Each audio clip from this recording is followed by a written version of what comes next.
All right. What's up, y'all? My name is Coco Romero. This is something to talk about, the best hangout on the internet. I'm here with my brother. Introduce yourself, man. Name's Benjamin Benton Lemon. Yeah, Mr. Lemons. So tell me a little about yourself, bro. Bro, the better thing is to describe what I'm not. No, I'm just kidding. But I do a little bit of everything. I'm an aspiring entrepreneur, aspiring attorney, aspiring businessman, and aspiring encourager of positivity in the world. Want to be a change maker and just influence the world in whatever way I can that leads people in a positive direction and be a part of the greater story of us as people in a positive way. Yes, sir, bro.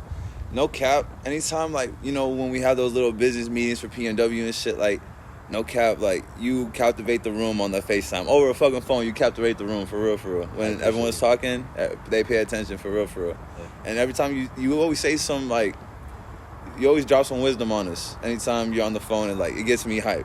Last time we spoke on the phone, or you spoke to all of us on the phone, it was dope. It was crazy.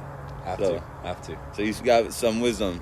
So you're doing law school right now, right? I am. So, I'm in my third year of undergraduate. I go to the University of Arizona. That's in Tucson, Arizona. Not to be confused with Arizona State. Get wrecked. That's where Territorial Cup. That's where the thoughts are. Absolutely. Hey, there's a fair amount of those in Tucson too. We all know. I don't doubt it. Yeah. But so I'm pursuing my undergraduate degree there, and it's a pre-law degree, so I'm basically getting my degree there to prepare to go to law school, and then that'll be an additional 3 years afterward where I go and do that. And then once I go to law school, I got to take the bar exam, get accredited as an attorney, and then the goal is to essentially probably work for a firm for a few years as a business attorney, basically practicing negotiations and dealing with contracts, how to, if a business wants to acquire another business, technology for something else, helping them do that, write up the paperwork and all that, negotiate the deal.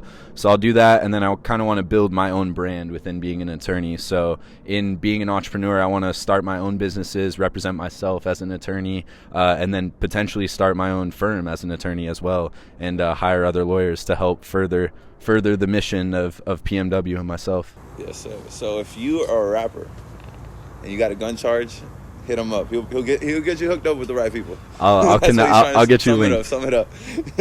But what's the worst part of being studying for law? I think the worst part of school in general, everyone can resonate with this, that's been through high school, if you're in college, whatever, is that there's a lot of work that is just simply not related to what you want to do. You got to write papers, you got to read, articles about things that you're not interested in to get a grade, to then go on to do what you want to do, So I'm in school and I write a paper about, climate change. Climate change is important. It's a real thing, right? It's something that I have studied at a university level, and it helps me understand more about the world. That's cool.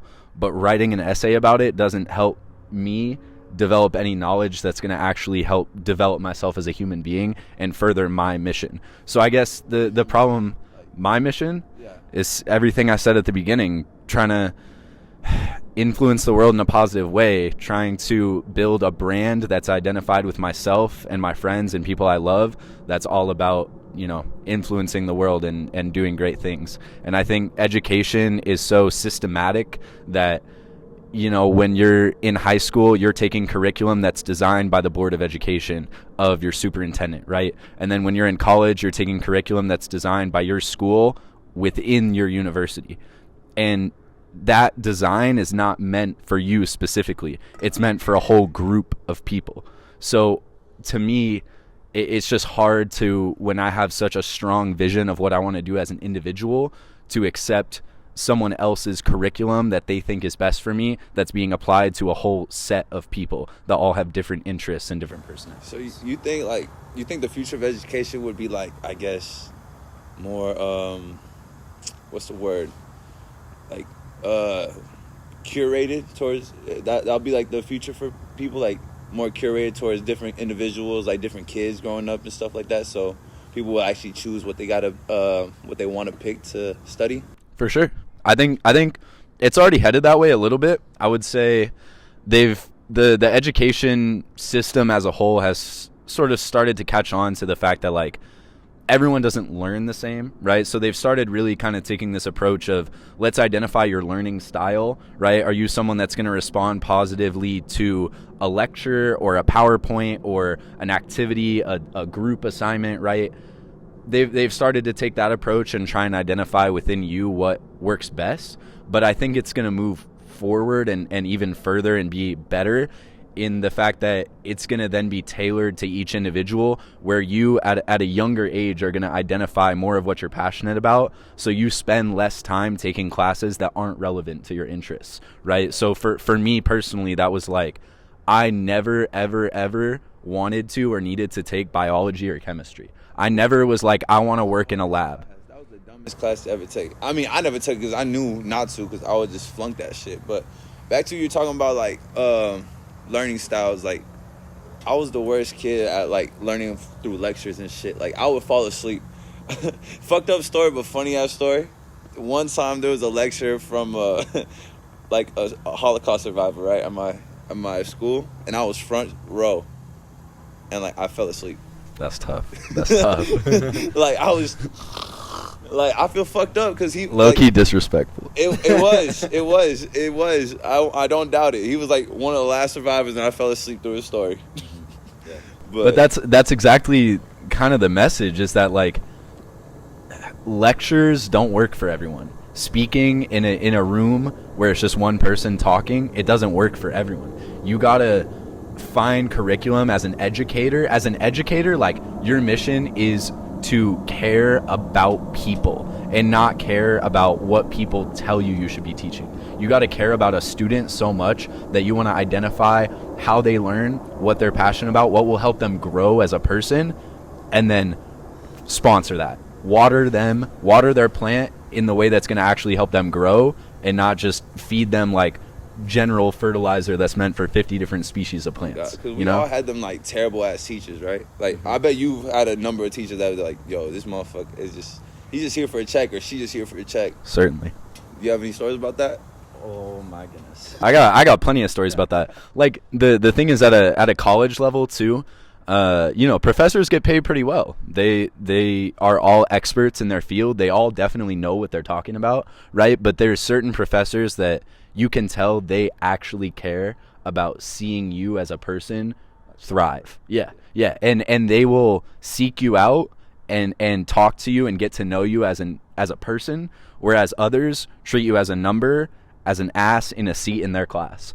As a dollar sign. As I get paid per student, you're in my class, cool. You just, whatever portion of your tuition that's assigned to this class is going straight in my pocket. Like, amazing, you know? Remember like a time like you're like, I guess a teacher just kind of didn't see you as like a person, like in high school, elementary, or whatever? Yeah. I think for me, I had this one high school English teacher, right? And I would always kind of express to her the same things that we've been talking about a little bit, which are just my gripes with the education system as a whole and how we're teaching people. And I would just kind of tell her like, hey, there's certain parts of this, there's certain things that we're doing, this book that we're reading, that I don't feel like I need to read. And it's not because I don't respect you or what you're trying to do with the class. I just don't think that this is purposeful for me. I don't feel any better having read this book front to back than I did before, you know? And she just kind of treated me like, again, like just an ass in a seat that she's got to push through this curriculum. And it's like, I needed someone that really cared about me enough to, as a young person in high school that didn't understand this, get through to me and speak to my inner passionate self and say, hey, Ben, I know you don't care about this. Here's why you still need to, right? And it would be about discipline, about hard work, about learning as a person how to function at a high level and do things that are hard that you don't want to do,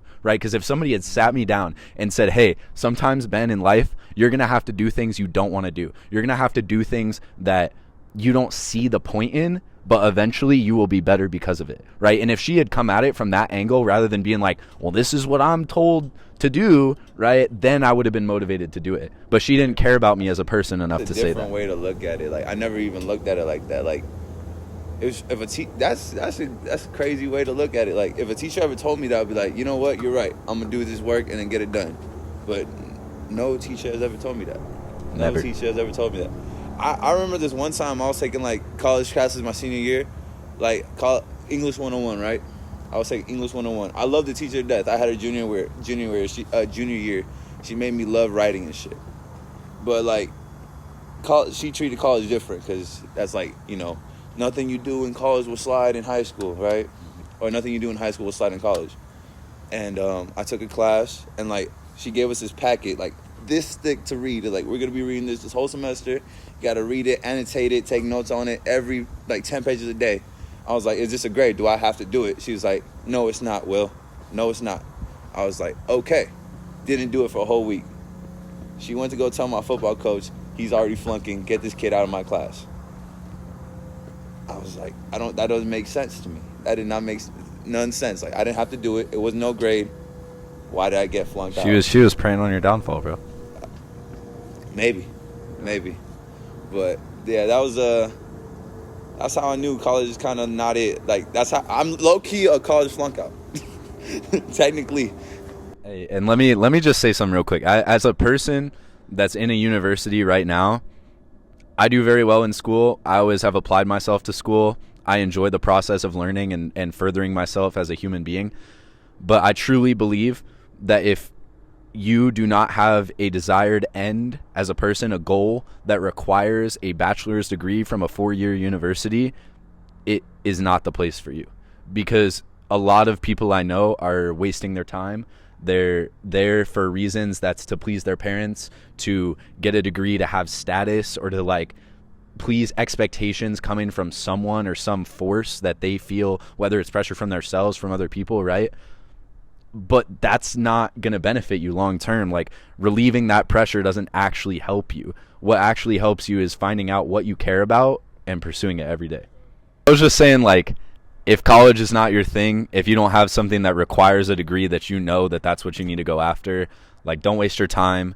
Don't go there just to go there. If you want to go there to meet people and network and enjoy your life as a young person, and that's your goal, go for it. But what's more important than wasting your time at a university doing things that you don't need to do is finding out what you're passionate about, what you actually care about as a human being, and pursuing that every single day, right? And you have more time and resources available to you to actually do that on an individual level if you don't go to college, because college is making you part of a group and not, again, like I said before, being authentic to yourself. No, for real. There was this one time I remember, like, I told this one girl that went to college, she was doing all this shit. I went on a date with her, and she was like, what are your passions in life? I was like, never to be in school. Like, my passion is to be like my own boss, my own entrepreneurship thing. She was like, how do you think you could do it? And I was like, I don't know. And I just threw out a quitter idea. Like, I told her all the things I do, right? I make music, I do YouTube, I do all this shit. And then I also told her, like, business side of things, I want to eventually, like, maybe get into vending machines and like save up money for, like, you know, luxury cars and shit like that.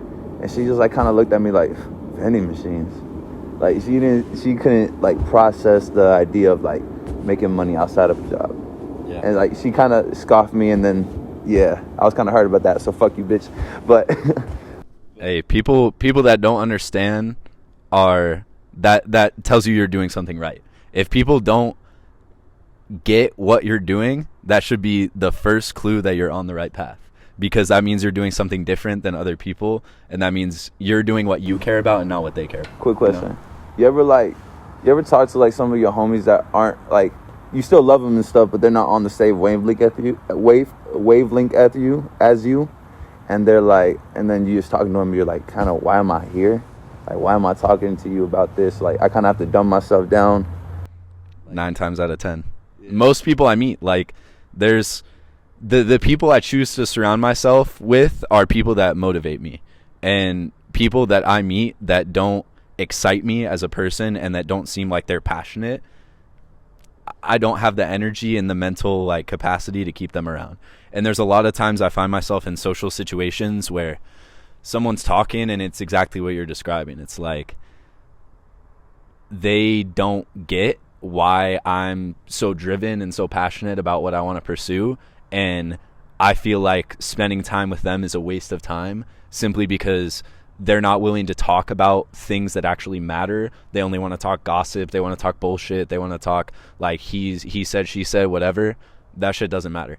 That shit's fun to talk about when you're 15, but when you're a grown-ass adult trying to pursue your dreams, worrying about what other people are doing and talking about it is nonsense, right? You got to talk about what are your goals, what are your ambitions, how you're going to get there, and how are we going to help each other do this. I want to surround myself with people who want to help me achieve my dreams and who I can play a part in helping them achieve theirs. I feel like that's the biggest turn on I got for like being a part of PNW, because like every Tuesday, bro, we just talk about shit. Like we talk about personal goals and like group goals and shit, and just like growing and shit.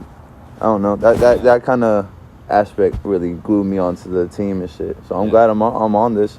Along with gotta me and you, for real. Absolutely. Here, knuckles. I got you.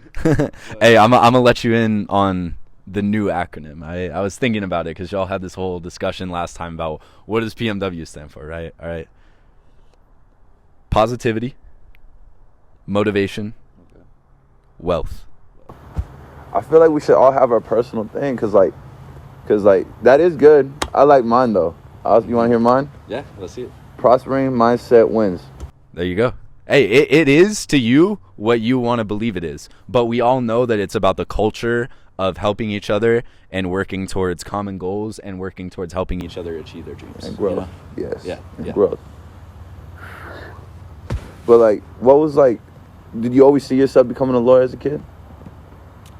My parents always told me I was very argumentative. I'm very stubborn. As anyone who listens to this will tell, I'm an open-minded person. I enjoy hearing multiple perspectives on any issue, but I will always stand up for what I believe in and what I'm passionate about. I will never, ever, ever fail to let you know how I feel about something. I'm very outspoken, very driven, very articulate, and very stubborn, admittedly. So I think my parents identified that in me at a young age, that I was never willing to back down, and I also had a very clever way of always explaining why I deserved something, right? And as a lawyer, I'll basically break it down for people who aren't super familiar with what being a lawyer looks like day to day, right? The law is what it is. Every lawyer technically has the same capacity, right? Because you're working with the law, and the law is written in stone. You can't change it. So you being a good attorney and a bad attorney, you're working with the same materials. Nobody has an inherent advantage over one another, right? It's all about how you argue the law. That's how you become a good attorney, is you take this piece of law and you apply it in new, innovative ways. You think in a criminal case, oh, I can use this one exception to this rule of how the police obtained this evidence to then disallow the evidence to help my client get off with the crime, right? So it's not that the other attorney that could have filled your shoes didn't have that same legal opportunity, but it's that they didn't have the innovative thinking and the persistence to find it. All right, let me ask you one fact about about law and shit. What's one misconception about the law that a lot of people think is true, but it's not? That if you commit a crime, you will go to trial. That you will go to trial? Mm-hmm. 95+% of cases don't go to trial. So essentially the American legal system is overburdened as shit. We have not very many attorneys, not very many police officers, not very many judges, and a lot of people who commit crimes, right? So in your state, the district attorney's office, let's just go with Arizona, their responsibility is to prosecute people who commit crimes against the state. When you steal, when you, commit assault, battery, murder at its worst, right? You're committing a crime against the state. That's state law. You violated it. So the district attorney's office charges you with that crime. And then they have attorneys in their office that are assistant district attorneys that prosecute you for that crime. So what they do in the vast majority of cases is they meet with the criminal, the district attorney, and they find a plea deal. And they'll say, hey, if you're willing to admit you did this, we'll offer you a lesser sentence than you would if you were to go to trial and get convicted guilty, right? And so it's essentially a mechanism to lessen the burden on the legal system and say, okay, we don't have to now have attorneys and juries and judges and that plea everything. Deal, make it shorter. Exactly. And we're still going to get them convicted, and they'll go to jail, they'll serve their time, but we don't have to go through this whole long ass process of going to trial and having a jury of people who are working everyday people who don't want to be there just to get you convicted of this crime. So since you're kind of like in the like law space, do you think the system is kind of broken? Absolutely. I can start with my first like biggest thing, and this is something I'm very passionate about and hope to help rectify later on in my life, and that is the system of posting bail, right? Because it is extremely financially discriminatory. If you don't have money and you can't post bail, you are stuck in jail for a crime that you may or may not have committed. The foundation of the American legal system is that you are innocent until proven guilty, right? And the bail system says exactly the opposite, and it's extremely contradictory, because it's saying unless you can pay to get out, we're going to assume you're guilty and keep you in jail until your trial date. So it's mad contradicting. Like it's usually like the light die? Yeah. That's okay. So it's usually like you're innocent before proven guilty, but how you're explaining it with the bail system, you're guilty until you're proven innocent. And you're only innocent if you're someone that has wealth. That's what they're saying, is we're only going to presume your innocence if you can pay for it. That's the part to me that's just not right. It's not right. That's not.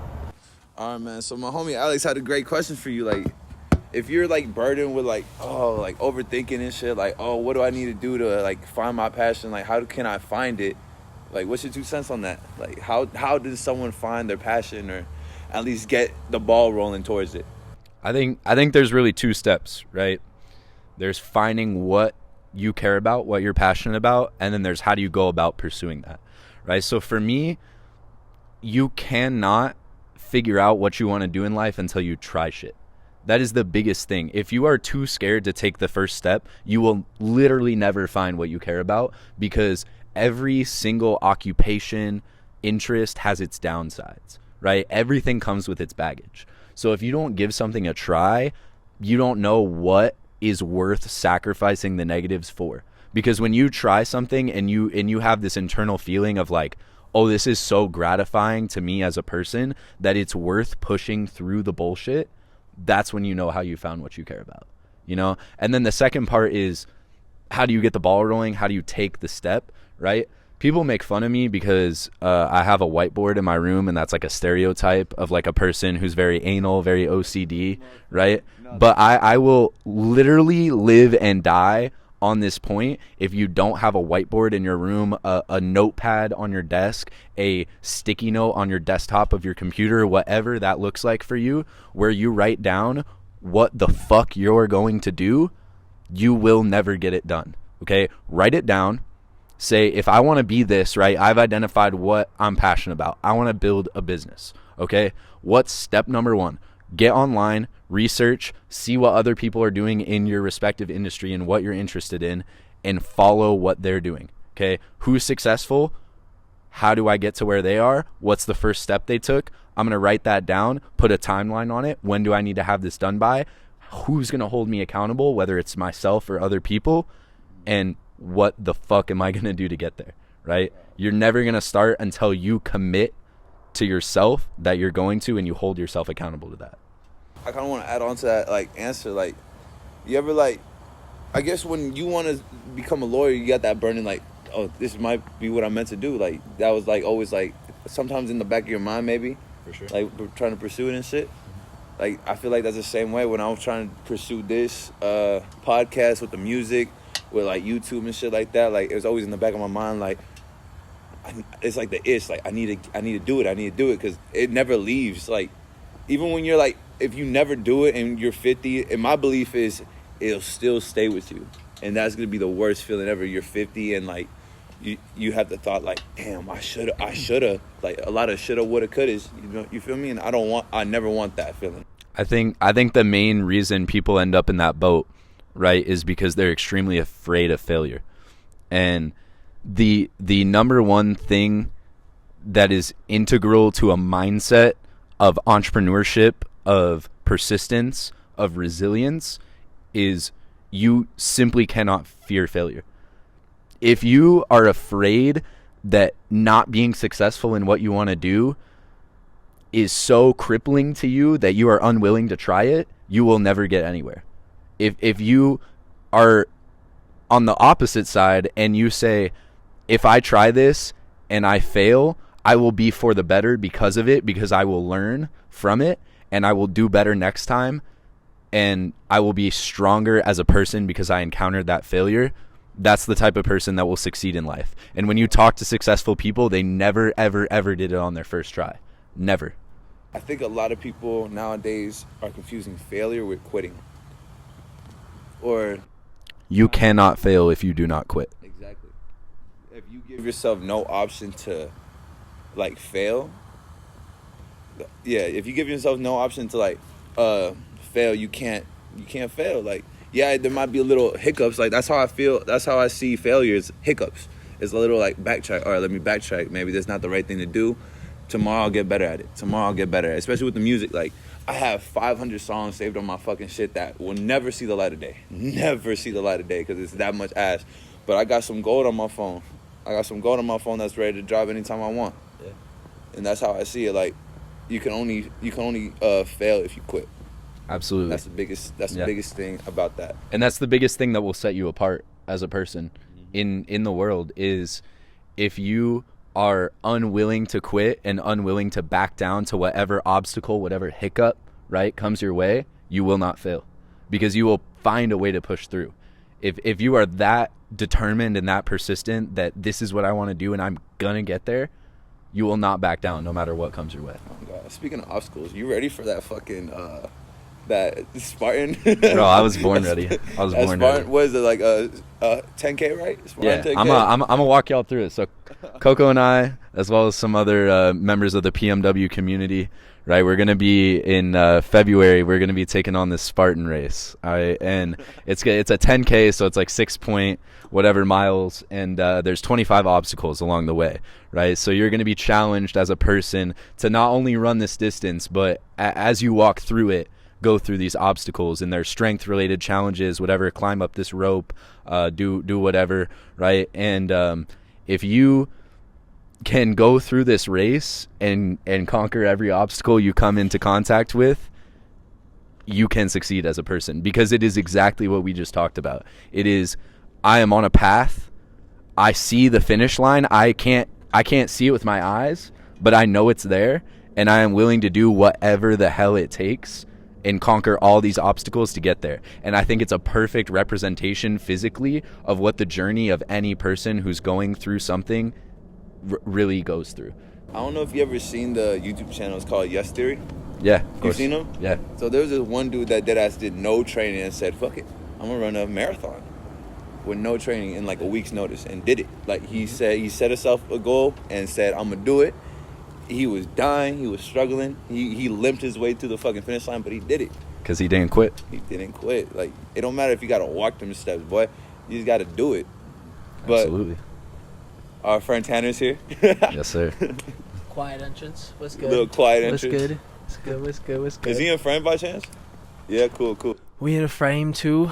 Y'all see me, I'm back again with the boys. Yo, did you see, like, our clip got like however many fucking like views? 50K views or something? 50K views, fucking 15K likes. That shit is so crazy, bro. I've actually been checking it like every day or Bro, so. my phone wouldn't stop blowing the fuck up. 60K views. Damn. My phone wouldn't stop blowing the fuck up. That's how you know we popping. So like, subscribe, leave a comment, or a hate comment. I don't give a fuck. I'm not pinning. Oh God, we love the hate. We love the publicity. All publicity is good publicity. Yeah. So appreciate you for tuning in, no matter how you want to do it. In that video, we kind of explained what the meaning of PMW is, what it used to be. And it's funny because my stepdad actually texted me today and was like, what does PMW stand for? And to be honest, I wasn't going to tell him what it used to stand for. So I said, back in high school, we based it off a song. But now we go by it's progress, motivation, wealth. So a little bit more of a mature meaning, a little bit more grown up. And yeah, he definitely liked that just a little bit more. So You saw the clip? I don't know, 60,000 motherfuckers decided to see it, so there's a good chance Yo, they were hating on us because, like, y'all chose ASAP rather than Lil Wayne. Oh God, but and you know what? That is controversial. Now that I look at it, it is controversial.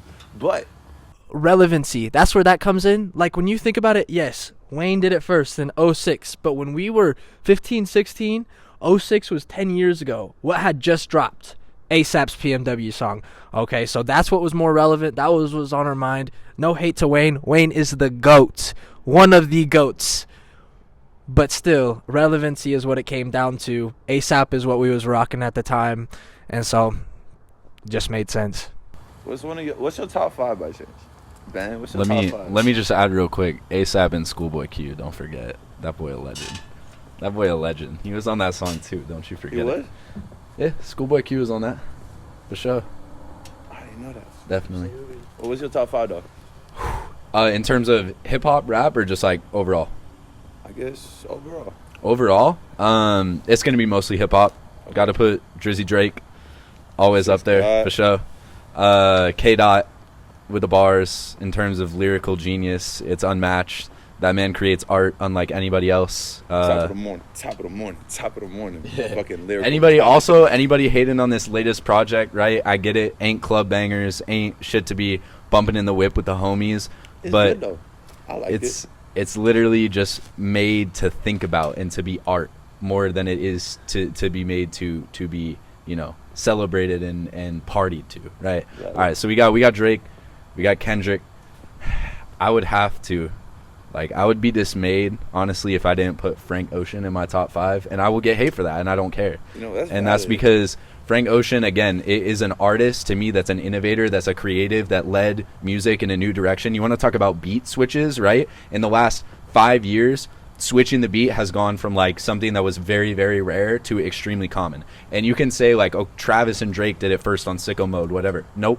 Nights, Frank Ocean, Blonde, 2016, right? That's the OG beat switch right there. And I think that that had a large impact on music. And I think Frank's creative vision for what his brand and his musical identity is has definitely shown through and had a large impact on the culture. That's 3. So that's 3. I would put that up there. This is tough for the last 2. Always the last 2. I'm gonna have to throw Lil Wayne in as well. Wheezy, shout out the GOAT. And it's for a couple reasons. It's because this man got bars on bars on bars on bars. Carter 3, one of the best albums to ever drop. Just undeniably brilliant. But also because he recruited literally the greatest rapper of all time, Drake, and put him on. Yeah, Young Money. He got Drake, Nicki, Tyga. Who else? That's all I know. Yeah.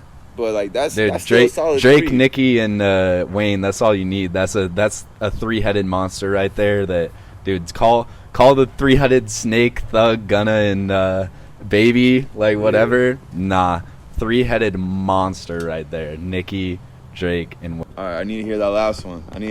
So we got Drizzy Drake, we got K Dot, we got Frank Ocean, we got Lil Wayne. Coming in at number 5, extremely different lane than any of these artists. I'm gonna run Playboi Carti, and that's super controversial. I'm gonna tell y'all why. All right, I'm gonna get hate. I don't give a fuck. Y'all gonna be calling me gay. I don't give a shit. All right, Carti released Whole Lotta Red, Die Lit, Self-Titled, 3 projects that all in their time changed the landscape of music. All right, you talk about Self-Titled, talk about ad-libs, the prevalence of repeating phrases over and over again. That shit hit. I'm in the top of the building. I'm in the top of the building. I'm in the top of the building. Don't copyright me. That's what I'm saying though. Like he had the beep. You know who did it first? Who? Chief. Facts. But Carti has said one of his main influences is Chief Keef, and he has multiple songs with Chief Keef. So it's like, all right, Self-Titled, you see the ad libs, the repeated phrases come into play, right? And then in Die Lit, there's this very like rock infused trap sound that starts coming into its own, right? And then in Whole Lotta Red, it totally comes to fruition because he plants the seeds with Die Lit. Like you hear songs like R.I.P. and you're like, bro, this has like a harder feel to it, and like when he performs it at shows, it seems more like a metal or like a rock song than a rap song. You definitely see the influence, especially in the AZ like rap scene. Oh yeah, you definitely feel and see the fucking influence, at least on underground. And with Whole Lotta Red too, like that inspired the entire Rage wave of music, right? Like Trippie Red dropped Trip at Night. Right after that, they collabed on Miss the Rage, which was one of the hottest songs of the last 5 years. Like all of that influence in terms of the sound being so abrasive and so these beats being hardcore and going in this direction, that was all started by him. And now he has a collective of artists that all Destroy Lonely, Ken Carson, Homicide Gang, that get clout because of his clout. And there's some by him. Yeah, he has a like imprint of Interscope Records, who he's signed to, who he's signed to ASAP, who's signed to Interscope. So it's all like, it's like a chain, and then he's got his own like underlings of Destroy Lonely and Ken Carson and them, right? And they're riding his sound, but they're doing it in their own way. And the only reason they can exist and be common and have people accept their sound as an artist is because he paved the way for them. Because everybody hated on Whole Lotta Red when it came out, and now everybody's dying for more music from Playboi Carti because he hasn't dropped in a couple years. I thought people were crazy when they said Whole Lotta Red was ass, bro. I was like, the beats are different. The beat selection was crazy. It's because like controversial, but Kanye West executive produced that show. We talked about this earlier, and I think Kanye would be on the wave with this 1,000%. But the first step to knowing you're doing something right in life is when people tell you you're different or question why you do something, right? And that's the perfect example of it. Yes, sir. What's your top 5? Because I never see, heard there's it's just difficult for me to pick a top 5 because I grew up on so many different types of music. So I'll stick to the hip hop lane for the most part. I love country though. I'm not gonna lie, like I don't. Luke Combs? They both fire, but the goat of goats when it comes to country, there's one and only. His name's George Strait. I fuck with me some. Who? George Strait. You just you gonna get some hate for that, I promise. I want it. So as far as country goes, he's up there for me. Kenny Chesney, a few others. I listen to the more like 90s and 2000s country. That's kind of what I grew up on. But more of like the hip hop lane, probably what people care more about. Drizzy's number one. It's no question. I can't help but put him up there. He's the GOAT. When I first started listening to rap, I'm not gonna lie, like just because of what I grew up on, I didn't fuck with it that much. And I used to hate on Drizzy, but I could.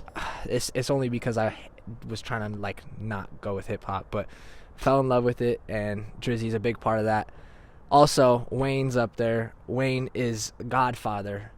Like, he's done it all. I grew up on him a lot too, and listening to some of his older stuff. And then, like you said, Carter 3 dropped, and I mean, I was listening to that on repeat for like 3 months when it dropped. Yeah, that was crazy. 3, I gotta go J. Cole. He just make you feel some type of way. That's it. He's one of the realest with his lyrics, and yeah, I can't help but put him up there. A little bit different of a lane, and someone who's grown on me more and more, sadly to say, since he passed, is Mac Miller. I fucked with him before, but like he's grown on me a lot, and he's just someone like he'll put you in a good mood when you want to. He'll be there for you in your feels, and that boy got lyrics for days too. So no lie, I'm in the same lane though. When what's the one that dropped, Swimming? Yeah, Swimming Pool. Yeah, when he died and Swimming dropped, like I was like, dude, this shit's so good. Kendrick. That shit's so good, bro. Yeah, bro. Yeah, just over time, falling in love with the dude. He's a great guy. Sad to see that he passed so early, along with a lot of legends in the game. Another one, this was like around the fire type of deal. I remember listening to Rolling Papers 2 when it dropped with all the boys around the fire. I can't help but throw Wiz in there. Khalifa? Mm-hmm. Top 5? Okay. Not like top 5, just that I think have done the most, but who have impacted me in my hip hop and what I listen to. And so I can't help but throw Wiz in there. He's been a big influence in my hip hop. And so yeah, that's top 5, I think. There's a lot of other ones I can throw in there. Kendrick, Big Sean had a big influence on me. He's died off now a little bit, but there's songs that he has that are just still so influential. One man can change the world. That's one of the biggest ones to me, bro. I cried listening to that song. Dead cried, bro. Dead ass, bro. But like, he's not wrong. He's speaking facts, and that's probably my favorite song by him ever. I remember finding that, and all the boys could tell you I was bumping that for a long time. It just made you feel invincible, bro. And at least for me, like, I feel like I could do anything. Like, I was listening to that shit, and I was just like, I can make it too. I can make it too. I was a little, as a 12-year-old or whatever, how old I was. I just remember like screaming every word type, just like really feeling all his lyrics, and like, one man really can change the world, because it's a snowball effect. You choose to change the way you look at the world, the way you act, others will follow. That's why our biggest goal is spreading love and changing the community. There's a lot of hate out there. I said this before and I'll say it again. Like, there's too much hate to just be another hater. Like, you want to be different, spread some love, change the world for the better. That's what it's all about. Honestly, I believe that haters are your biggest supporters. Absolutely. Because, like, obviously you impacted them in a way so much that they wanted to leave that comment. Like, oh, look at this guy doing what he want to do. Let me leave this hate comment. Like, you added to the algorithm, dummy. Like, I appreciate you.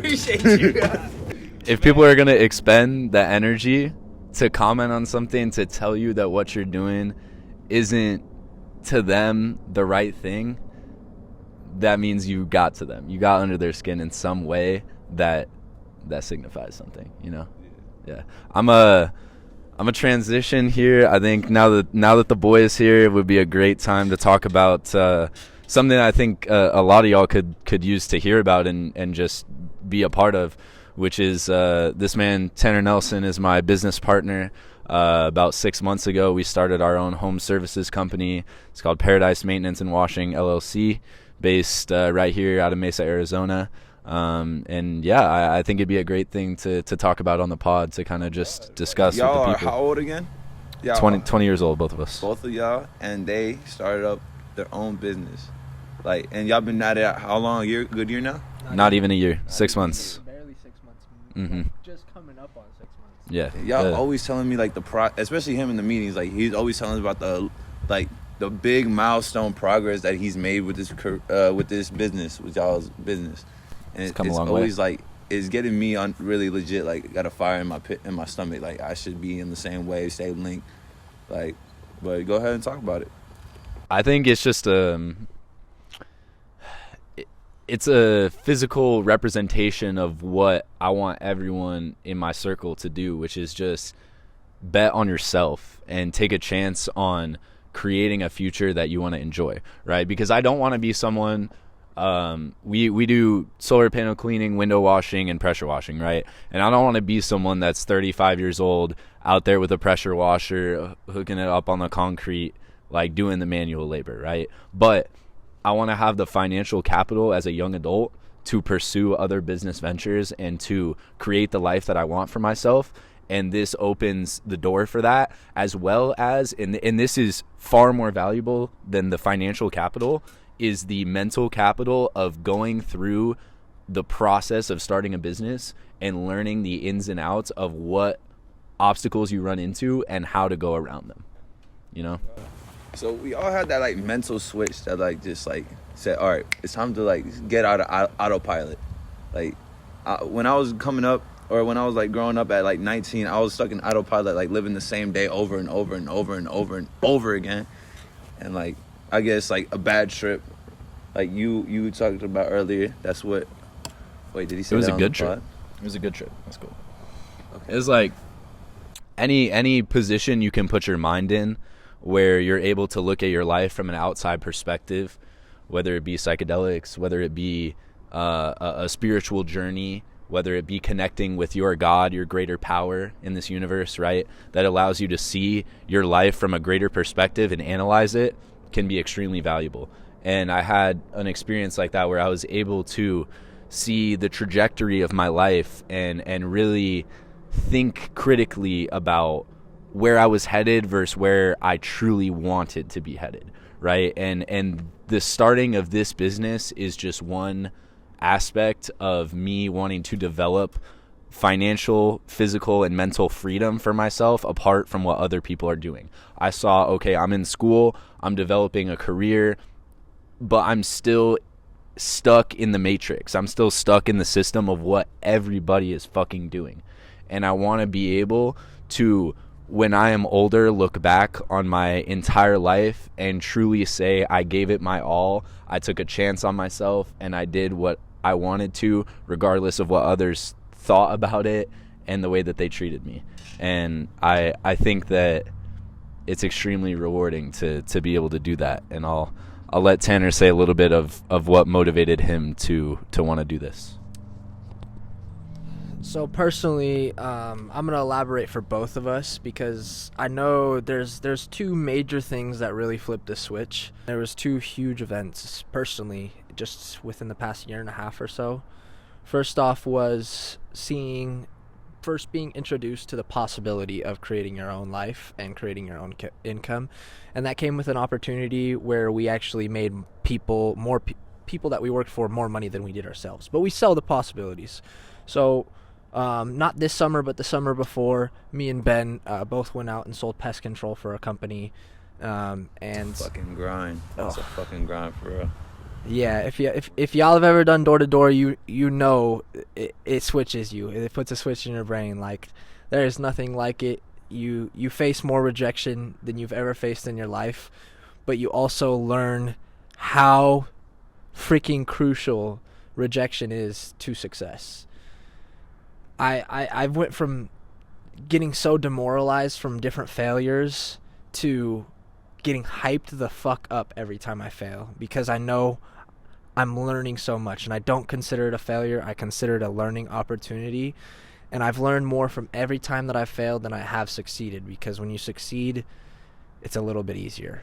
And so it actually worked for once, and it's not going to work. More often than not, it's not going to work, and that's okay. That's where you have to learn to push through. So I would say the first big thing was sales and introducing ourselves to sales. And I think anybody who is a little bit confused on their life and needs different ideas, just go try some form of sales. Learn how to sell yourself, because that's what it's really about. You're not selling the product, you're selling yourself. People buy to people they like. So go out there, learn how to sell yourself, and you'll grow so much as a person. And secondly, during that summer, we took one weekend off. His parents flew us down to San Clemente. We went to the beach one day. We're surfing, and we're getting our asses handed to us by these waves. Like, absolutely handed to us. And we looked at each other in the water, and we're like, we got to change this. Like, we can't just be getting, like, we're 19, 20 years old. What's going on here? And we, in the middle of the ocean, committed to a triathlon. On site. In the middle of the Pacific Ocean, just committed to a triathlon. Literally within like the couple weeks, we signed up for a triathlon, got back from our summer of selling, and started training. And for any of you who don't know what a triathlon is, it's about a mile swim, 25-mile bike, and a 6-mile run. Nothing has been ever more intimidating to me in my life, honestly. I remember the night before I could not sleep. But the challenge to that is so much mental as much as it is physical. When we went out for the first part of the triathlon is the swim. It was in Lake Havasu, right? Wait, quick question. What was like going through your head? Like, what thoughts were you going through your head when you're doing the triathlon? Like the swimming, the run, the biking, right? Like, I know, like what kind of thoughts were going through your head? Well, I think I speak for both of us when we got into the water, and I mean, we're in full body wetsuits, and I'm not joking, the coldest water I've ever felt to this day. You put your head underwater and you lose your breath. So mentally, I think the swim may have been the most challenging, because literally, like, no joke, I remember looking back and Ben's doggy paddling, and I'm not gonna make myself sound any better because I totally was too. And if y'all know about Chicken Star Rocket may have saved my goddamn life. Because I went on my back, was able to just breathe, do my Chicken Star Rocket, and that helped me be able to not lose my breath because literally anytime you put your head under the water, it just killed. And then there was this part on the 25-mile bike called the Hills of Hell.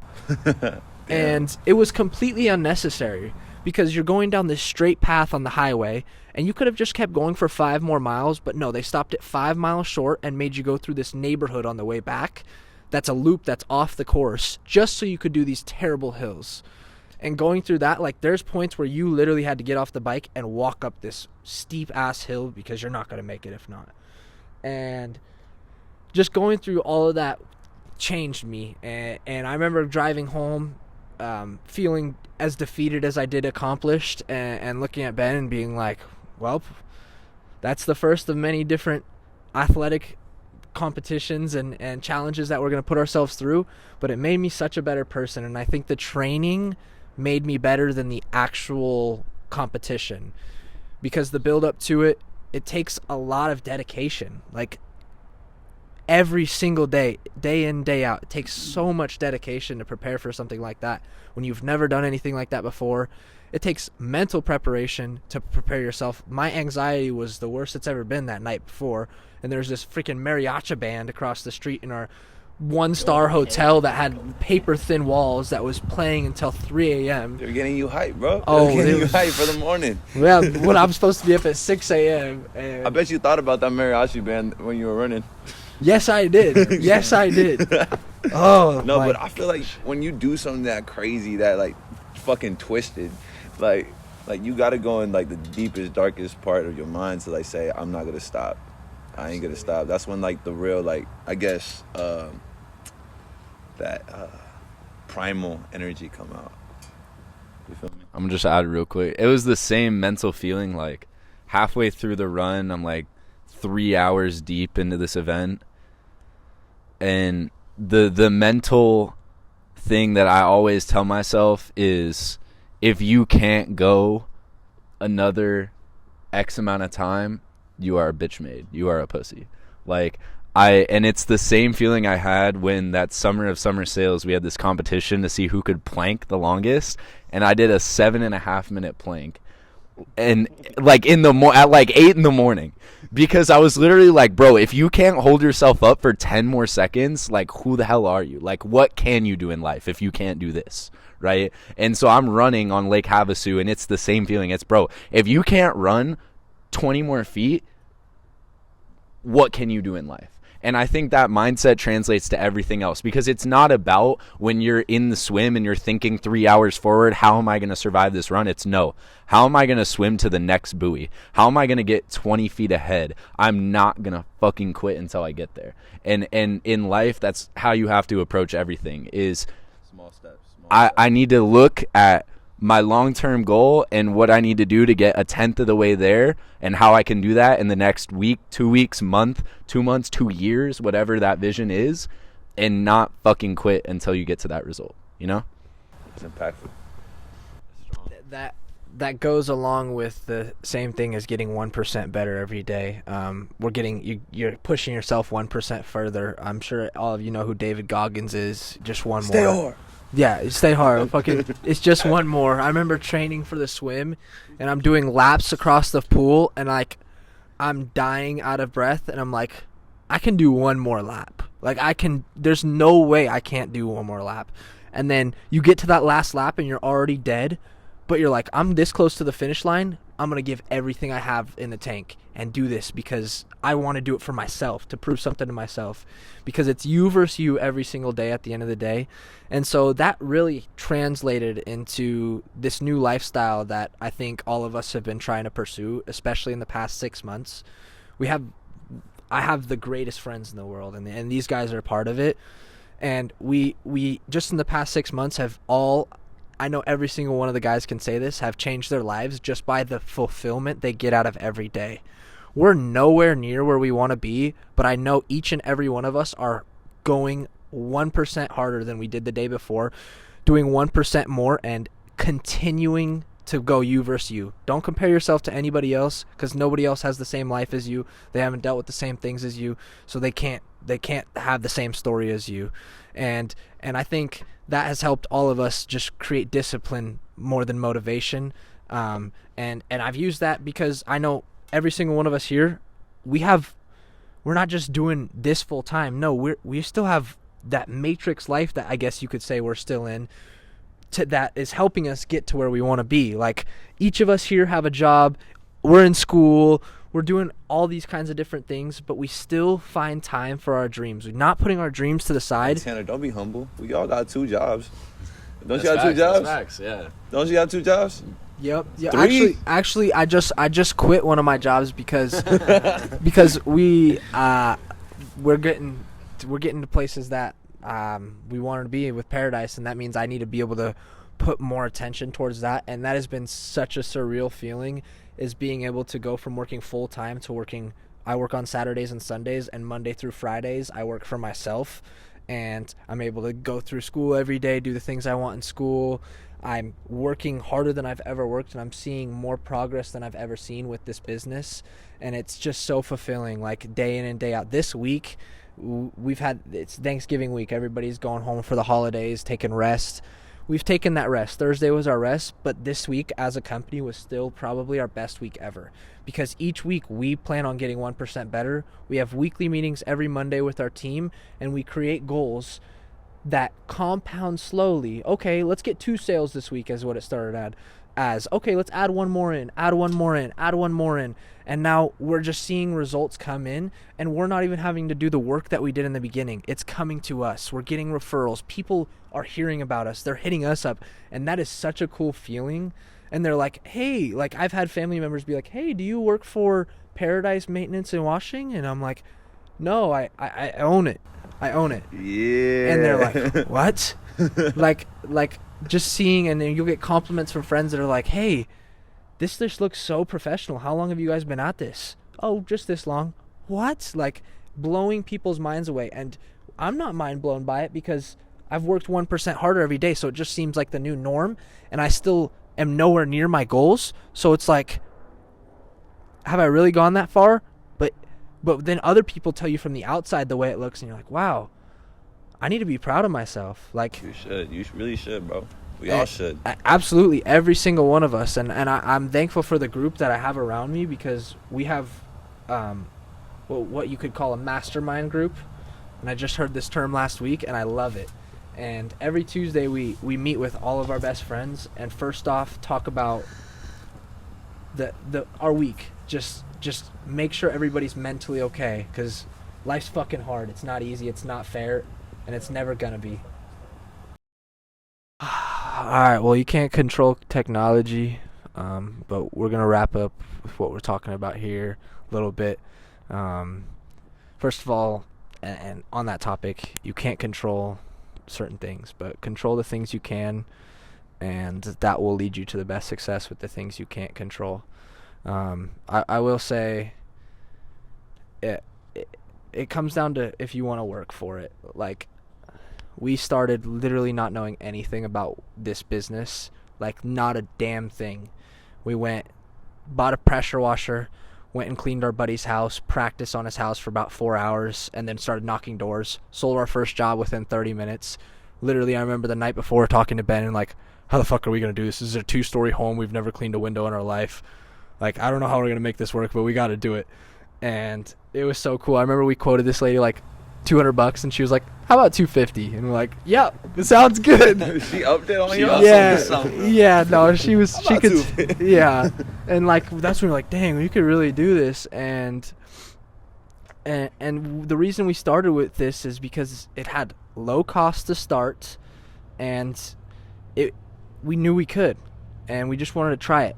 So for any of you like wanting to break out of the matrix per se, get out of your normal 9 to 5, you're feeling stuck, like what Coco was saying, you're in the same loop every single day. 6 months ago, I felt that exact way. I was going to my pizza delivery job, going to school full time, and being like, how the hell am I progressing in life? I'm going to some online school where I feel like I'm not learning anything.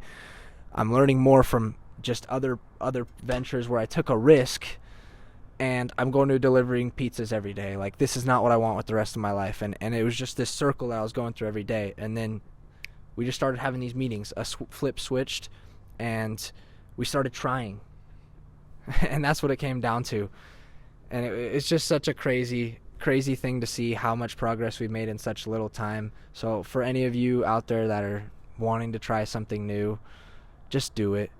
It may seem hard, but that's because you have no idea about it yet. Just start searching some stuff up, try some things out. If you fail, you learn something, and that's bigger than the failure. So take that for what it is, and I'm gonna pass it on to my boy Benjamin Lemon. The flip switched, bro. The flip switched. That's this man's favorite saying, bro. It's the switch flip, but he says it wrong every time. But it don't even sound like you hear it in conversation, you wouldn't even think it's wrong. Then you think about it, you're like, a flip. What's a flip? How does it switch? What the fuck? Exactly, you didn't even notice it. But I've heard this man say it like 25 times. It's literally stuck in my every time you're like, bro, the flip just switched. And I'm like, dog, that's not, The flip just not what it switched. is. But it's cool, it's cool. Yeah, I guess along those lines, like, all I would say, I think we had a good off-camera conversation for a second here, was like, whatever you see people who you idealize, like, their spot in life of what they're doing, model their behavior, and if you want to be like them, don't act like everybody else, right? Look at people that are older than you, that are wiser than you, that are doing things that you think are worthwhile to pursue, and take the first step, right? And grow 1% every day. I really fuck with that, because like indirectly, all the people I look up to are my mentors. Indirectly, because I see whatever the fuck they're doing, and I'm just like example, Wayne, he makes like how many fucking songs a day? I try to get myself to like 2 to 3 songs a day, just because of Wayne. Just said that in an interview. Good shit, bro. Yeah. Oh God. Yeah. So like indirectly, I think it's motherfuckers important mentor to, you. as well as to look up to your mentors, to look up to your peers, and to surround yourself with a group of people that you can look at and be inspired by, because you are a culmination of the 5 people that you keep closest to you. And if you keep people around you that are pursuing a life that is very standard and very predictable, right, you're going to follow that path. And if that's what makes you feel fulfilled as a human being, by all means, do that, right? I don't shit on people for having that mentality. That's okay. But if you aspire to be great, surround yourself with greatness and pursue greatness and take steps that actively move you into a place where you are more likely to achieve it. Yes, Can sir. you go ahead and bless him with the quote that you told us in this meeting last week? Oh, in terms of you can't act like other people? If you want to be different, you can't act. Yeah. It's I mean, it's the whole concept, right? And it goes back to what we were talking about earlier in terms of what's the first step you take as an individual who is passionate about something that they want to pursue but doesn't know how to get there, right? And it's, if you look around and you see everybody you know, all your parents and their friends and their occupations, right? And that doesn't look like what you want to do, don't fucking take the same steps that they did. Don't go to college to study some bullshit to end up in some middle-class ass job where you're doing the same thing as them, right? If you want to be different, wake up earlier, grind harder, be more passionate about what you're doing than they are, right? Surround yourself with people who don't act normally. Surround yourself with people that wake up every day and pursue excellence, right? And wake up and make your habits align with someone who is in the 1%. If you aspire to be the 1%, wake up early, get your mind right, eat well, get your body right, exercise. That's what every successful person does, okay? They get their mind and their body right, and they get to fucking work, and they don't quit until they have achieved something that is worth, like, taking a break over, you know? I look at people that celebrate, like, birthdays and all this other shit all the time, and it's like, what are you celebrating? Okay, don't stop to celebrate until you have something that is worth an occasion. Like, there's a Drake Grammys speech where he's like, I'm extremely humble, I rarely celebrate anything, and I am obsessed with my work. Okay, and that's the facts. Yeah. You can't celebrate frequently if you want to achieve such a high level of success. You can't celebrate until there is truly something worth celebrating. And that's not just your existence. It's your accomplishment of something that you set out to do. And the fulfillment of achieving that is 10 times greater than the fulfillment of anything else you will feel. I like that because, like, anytime I go out, like, especially the Mill Live, I only go out to get content. Mm-hmm.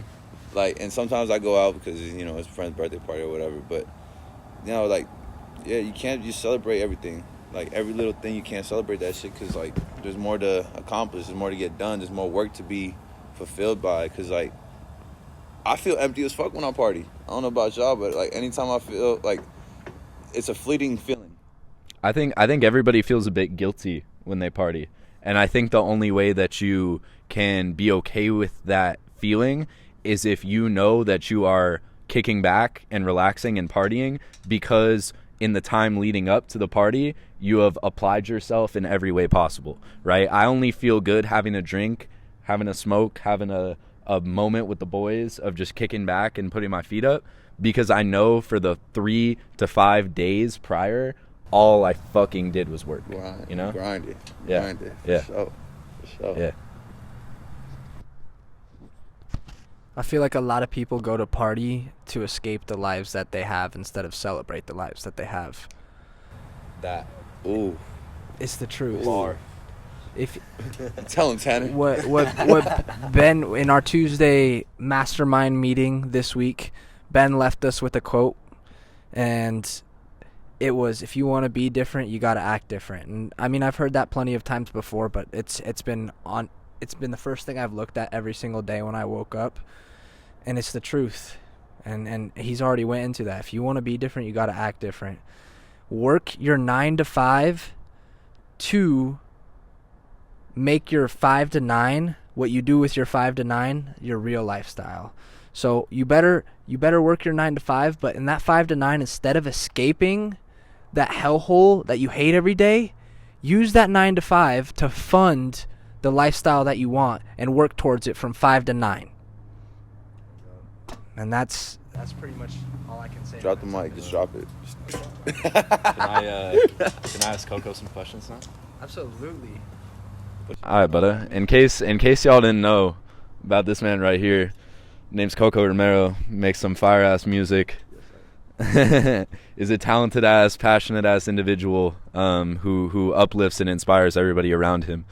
So I just want to know what truly inspires you as an artist. What do you experience in your real life that you feel something that then translates into getting into the studio and making music about it?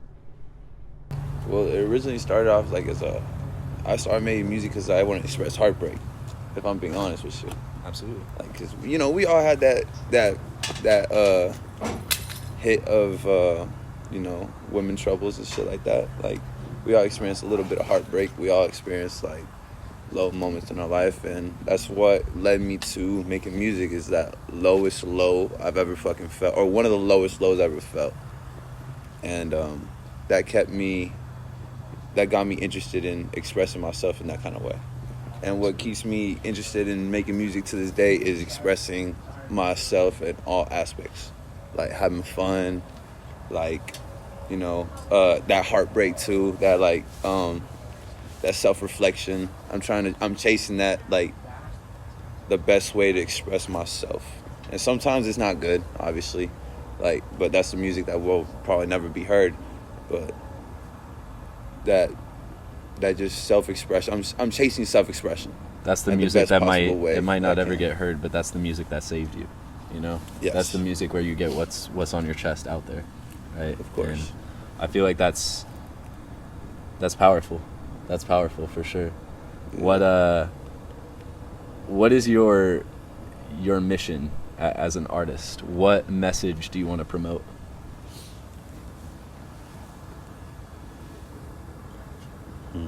Think about it. That's okay. It's a deep ass question. If y'all expect this man to have an answer on the spot, you dead ass wrong. I guess my message right now is just it's okay being who you are. And it took me 21 years to realize that it's okay being who I am. You feel me? It's okay being like me being goofy, me being like, you know, talkative, me being able to express myself to anybody and like they will give a fuck. But yeah, like I was saying, like, you know, it was okay being myself because like now I realize that people give a fuck. Like it's okay. Like I don't have to hide behind a mask like I used to. I guess being the alter ego Coco helped me show myself more. That's extremely powerful, brother, and that's appreciated. That energy is always appreciated. I think something I got to add to that is people's perception of the way that they interpret what you're doing and their judgments that follow because of that is only because of systems that have been ingrained into their brain from societal constructs, okay? Everybody's interpretation of what you're doing is only the way that it is because of what they've been taught, okay? If you are someone that is not religious and a Christian or a Mormon or a Catholic disrespects you, that's simply because their arrogance that's been built in them as someone that's been institutionalized into that religion. And everyone's free to think whatever they want, and that's why I'm a supporter of everyone endorsing their own thoughts and beliefs, right? But if someone wants to judge you for being authentic, for being an artist, for being whatever, it's because of their preconceived notions of what it means to be an artist. And it's because someone told them that's not the path you want to go down. Okay, and so being yourself is always an opportunity to defy society and to defy everyone's expectations of you and to pursue what really matters, and that's one thing only, and that's your desires and your fulfillment as a human being. Other people's expectations doesn't fucking matter because it's all built on bullshit that's just been taught to them. It's not what they actually think. They didn't come to develop it on their own. They were just told it by other people, and now they believe it because they're fucking sheep. Sheep. Lions. We lions, not sheep. Fuck out of here. Real. Like I remember like when I really wanted to start this music up, like really taking it serious, I hit up one of my like my homies like growing up. He was like older than me. He was like 4 years older than me. And like I hit him up saying like, yo, let me slide to the studio with you, because he was making music at the time. It probably still is, but I don't know. He was making music at the time, and I always, every time like I see him like post on his story like him at the studio, I was like, let me slide with the studio with you. I just want to watch how you work. I just want to pick up on game, you know? And like he was like, yeah. Always like, yeah, you can slide. Never send the Addy, never send me no info, never nothing like that. So like that learning thing that like nobody's gonna help you. Like at least in the beginning, nobody gives a fuck about what the fuck you're doing. Like it's sad truth, it's a fucking terrible fucking truth, but no one gives a fuck what you do, and that's the beautiful thing about it. No one gives a fuck, so do it regardless. Do it regardless, bro. Do it with a smile on your face, because like on God, who gives a fuck in the beginning? Like people are gonna give a fuck when you're done made it, done popping, done did whatever, but like at that point, like the motherfuckers that didn't care, like stay in your lane, bro. Stay over there, stay at your table, because you obviously didn't want me at yours. That's how I kind of like see it, at least that relationship, that aspect with him. Like he never reached out. It's okay. He probably will when I make it. I made a song about that. Like when. I like that. When, not if. It's when. Always a when. Yeah. I don't doubt it that I can. I don't doubt that I can. And again, Coco will never fail until he quits, and he's not gonna quit, so he's never gonna fail. That's the facts. All right, I got a little more specific question for you as an artist. What's the best energy you've had at a show so far? Best energy I've got. I mean, every show that I've had was actually pretty cool. Like, I remember my first show. Like, I played this one song called "Party with the Demons," and like the hook, it was infectious, and like it got to a little break point, and like they gave me like a woo, like just clapping in the break point, and then came back to the hook and shit. And like that felt great. And also like the last show that I did, like I played Lip Lock, a song that's gonna drop soon. I don't know when, but it's gonna drop soon.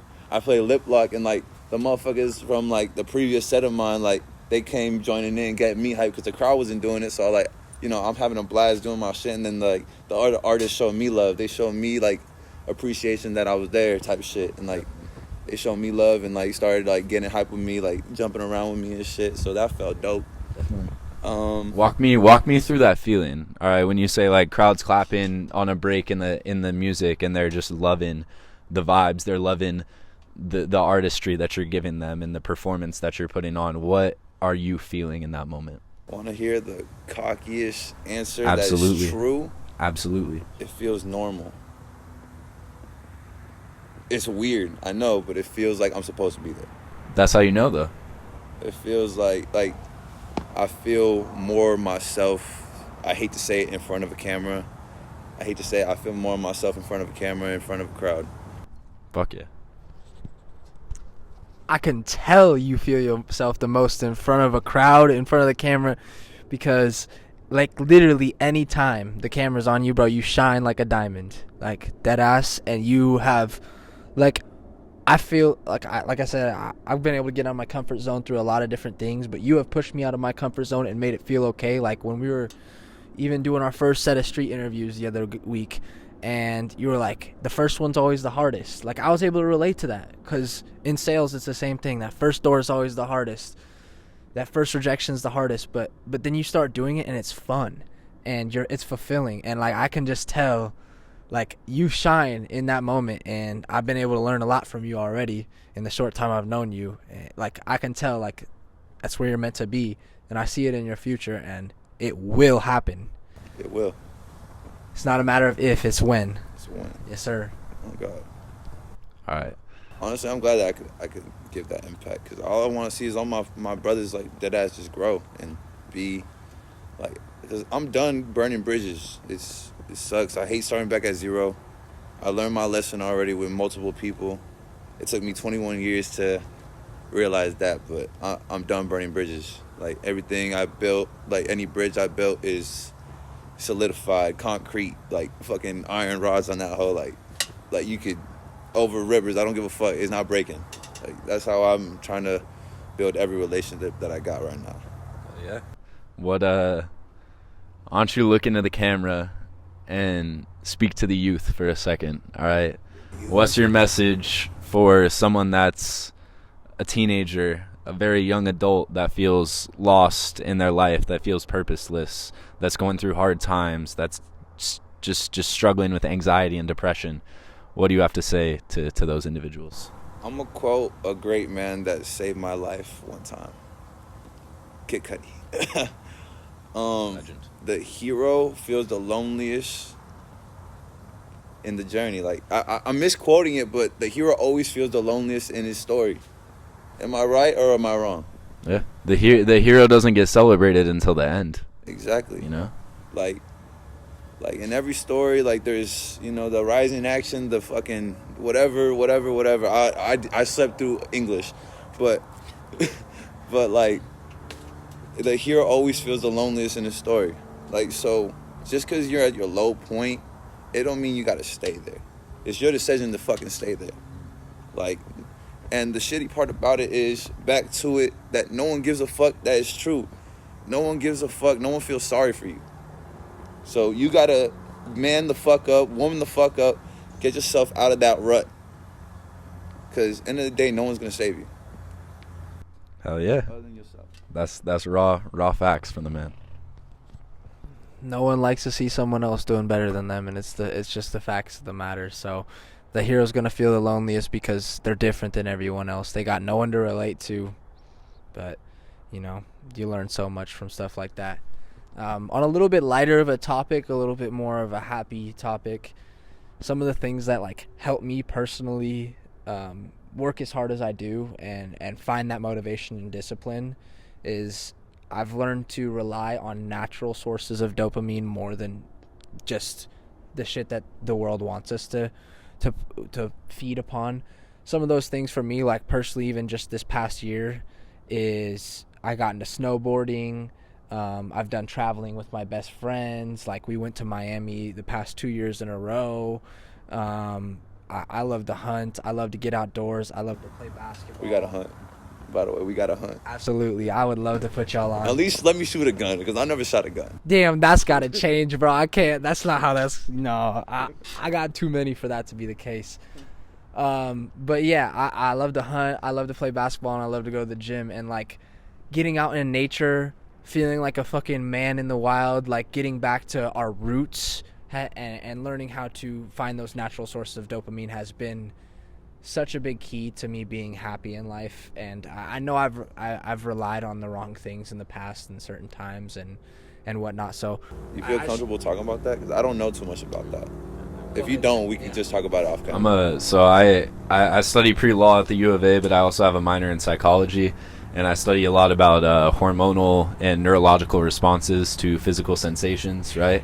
And I just want to say, for anybody that's struggling with anxiety and depression, it starts with the small things, all right? You have to find your happiness that's rooted in natural hormonal responses to occurring phenomenon in the real world, okay? You're not going to get any sense of satisfaction from going on TikTok. You're not going to get any sense of satisfaction from watching porn, okay? You're going to get short-term dopamine responses to a physical sensation that your brain has been trained to induce itself into, right? So when you become conditioned to elicit a positive response to a sensation that your eyes are just seeing, but it's not a real phenomenon, then you derive your happiness from artificial things, all right? But when you condition yourself to feel gratified and fulfilled by success, by accomplishment, by natural beauty, by the infinite beauty of the universe and the world that we were so blessed to be born and experience, like that's when you experience true happiness. And that's when your brain releases dopamine and cortisol into your hormones that comes because of natural, good, beautiful things and not things that were man-made, you know? We'll just go around like talking about our natural like outlets for dopamine or natural sources for dopamine. So you already said some, but like what's like something that you're relying on now? Finding fulfillment in each and every day. Like I know personally, like I stick to a goal of I want to work 12 hours a day and work towards a goal 12 hours a day. And that's a lot. But within that, I still find little pieces of the day, like where I'm able to just find some serious enjoyment. And I also find enjoyment in the actual grind of itself. Some things that I really do rely on, though, are traveling, seeing beautiful places, enjoying nature. I think nature is so important. I'm going hunting in 2 weeks, and for me, that is such a, like, almost like a spiritual experience. Like, I come back a new man every time, like, thankful for this world, thankful for the opportunity to be out there in nature. Like, it really gets me back to my roots and understanding where we came from, how food gets on the table, how people had to work to survive, what they went through, and like just puts life into perspective. And I love that experience every time. I love playing basketball on Thanksgiving. After eating a ton of food, we met up with some of our old high school buddies and played basketball with them for like 4 hours, and my legs are still dead, but it was just a great experience. I remember us sitting in the car on the ride home. It was like, damn, I haven't talked to any of those dudes in for like 2-3 years, and it felt like we just talked yesterday. Like, picked right back up where we left off. Everybody's so positive, outgoing. I love going to the gym, so finding physical outlets like where I physically challenge myself. Honestly, I feel like any challenge you put yourself through that you feel fulfilled by is an opportunity to find a natural source of dopamine, because when you are successful, it is such a great feeling and it brings so much happiness. And when you fail and you learn how to take that as a positive, it can be even more fulfilling. So hunting, traveling. I picked up snowboarding. I'm excited for season that it's back around. I'm ready to go back at it again. Hear something crazy, bro? I never even seen it snow. Bro, we gonna change that this year. we gonna have a vlog of Coco. Take Coco to the snow. Stay tuned. I'm gonna make a fucking snowball, homie. I'm gonna make a fucking snowball. And then we'll take the guns out and we'll shoot the snowballs. Okay. No, we'll kill 2 birds with 1 stone. Freaking yeah, cause bro, I can't believe you've never been shooting before either. Battery's low. Awesome. I'm gonna pass the mic and we're gonna get this rolling. Yeah, we'll get this wrapping up. Give me y'all's sources of dope. Is it dead? It's like right here. Like I don't know. All right. So give me a What makes me happy? Setting goals, achieving them, fulfilling my destiny, outlining a path for myself and sticking to it, getting outside, riding my bike, listening to music, enjoying quality time with friends, laughing. Laughing is the absolute, epitome of happiness, is laughing and smiling and being in the presence of people that you enjoy their company. So that's really it for me. It's just spending as much time doing that as possible. That was so fast. We're rushing it because the battery's about to die, but I guess my source of dopamine is just creating good moments, and like that comes with the music, that comes with what I'm doing now, podcast, that comes with what I do on YouTube. It's just trying to create a good moment, being happy with the moment, and like just don't let shit burden you, honestly. Like that's because whatever like haunts you from the past, it's okay, it's in the past. What can you do from now on? Don't worry, be happy. Live in Don't the worry. present. I'm always say that. Don't worry, Be happy. But anything else y'all want to say? Shout yourselves out. Shout out PMW, shout out Ben Lemon, shout out Paradise Maintenance and Washing, shout out PMW Fitness, shout out PMW Entertainment, you know the fucking vibe, shout out C-Nut. Hey, if you want to get tapped in with music, hit up PMW Entertainment. If you need your fucking windows cleaned, your driveways cleaned, you got some solar panels on that roof that you trying to make more efficient, hit up the boys. We'll get you right, and we'll get you right for the right price too. But yeah, my name's Tanner. This is Ben. This is Coco, and I'm just so happy to be here with y'all. Thank you for this opportunity as always. Oh God. But that has been something to talk about. Tap in with us, like, comment, subscribe. Yeah, check in with PNW, check in with me on my music channel. Follow us on the gram, and stay blessed. Peace out.